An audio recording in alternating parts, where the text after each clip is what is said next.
parents, kids find themselves in the middle of the clash. Today we just dissect what it means to be a present father, even if you don't see eye to eye with the other parent. So in the spirit of Father's Day, we are breaking down the rights and responsibilities of dads in co-parenting. To talk more about this, we are joined by Co-Parenting South Africa's Christof Sharp, who joins us from our Sea Point studios. Christof, good morning. Thank you very much for joining us. Very, very quickly, I think it's a little bit obvious, but maybe there's a little bit more detail. What is co-parenting? And how does it work? Good morning. Thank you for your time. Co-parenting is, in essence, the boundary, or the lines we make between the two homes post divorce or separation. So, in other words, the family system that used to exist in one house, mom and dad and children, after divorce or separation, effectively just moves into two homes. And co-parenting is the bridge. That's the word I've been looking for, is the bridge between these two homes for the children, to assist the children and both parents to be properly looking and caring after their children.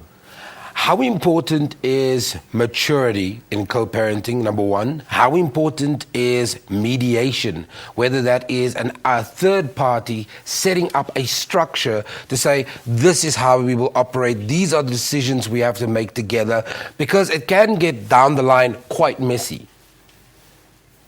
I think, let's say by default it is messy. We are parents, we love our children, it's a very emotional thing. Divorce is a very heavy thing to go through.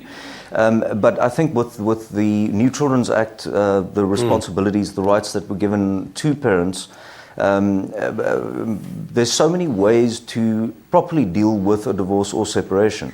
We want to give our children a proper home, a proper upbringing, but if we can't do that within one house, we've got all the tools at our disposal, and mediation is such a brilliant environment, as a third party, as assisted negotiation, to assist parents going through all this turmoil.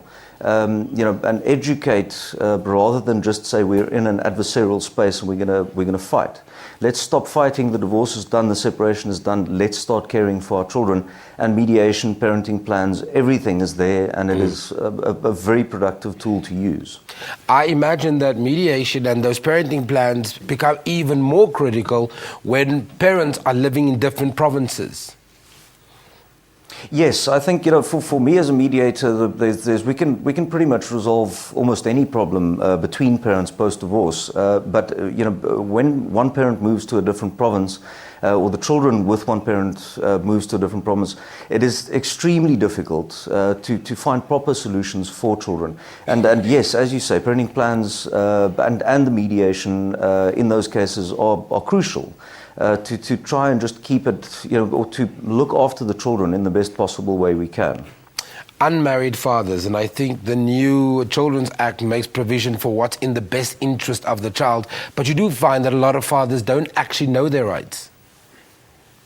Yes, I think there's a massive paradigm shift from how we used to do manage divorces and separation pre-2005 and our new Children's Act to where we are now, focusing on the best interest of our children. And that effectively means if you're a married, legally married, cultural married, same-sex marriage, any form of parent, you do have exactly the same rights as the other parent. And I would like to first just say responsibility comes first, then rights. So yes, unmarried dads, married dads, any form of dad, you have the same rights as the mom, because it is in the best interest of the children.